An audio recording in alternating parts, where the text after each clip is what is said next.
These are my favorite stitch markers. They're ring stitch markers, and I tie a piece of embroidery floss to the tail of them. This is a heavily cabled piece of fabric, and it has cables that travel all over its surface. I have a repeat stitch marker here. The tail is woven into the work, and the ring stitch marker is on the needles. Let's see how that tail gets trapped in. I'll just work across to the stitch before the stitch marker.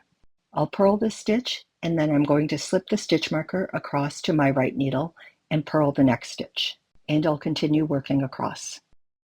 The knitting traps the tail in place. I'm on a row now where this stitch marker is right between these two cables. This cable is traveling to the left and this cable is traveling to right. These two cables are going to cross on this next row, and that stitch marker is in my way. This is a reversible piece, and on the back I have cables that are traveling, that are coming towards the stitch marker. And once again, that stitch marker is in its way. I'm going to show you what I do with that stitch marker so I don't lose it and I don't have to put it away. I've come to this stitch and these cables are going to cross now. I'm going to first remove the stitch marker from the needles.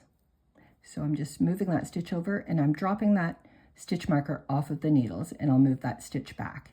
And now I'm ready to work my cable. The tail is trapped in my work. I can just let that stitch marker hang and I'm not going to lose it. I'll work my cable and work to the end of the row, and I'll just let the stitch marker hang out there. I'll turn my work over and work the next row. The stitch marker is right here, and I'm going to work a cable. It's an unusual cable, but that doesn't matter. I've crossed those stitches, and now I'm going to work those stitches.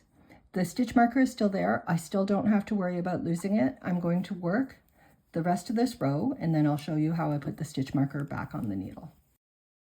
I've now come to the place in my work where I'm ready to put the stitch marker back on. I won't have the cables cross the stitch marker for quite a few rows. This is where I want the stitch marker to go on my needles, and all I do is I just go and pick it up and continue working. I now have the stitch marker back in its right spot, and I didn't have to worry about losing it or putting it away while I wasn't using it.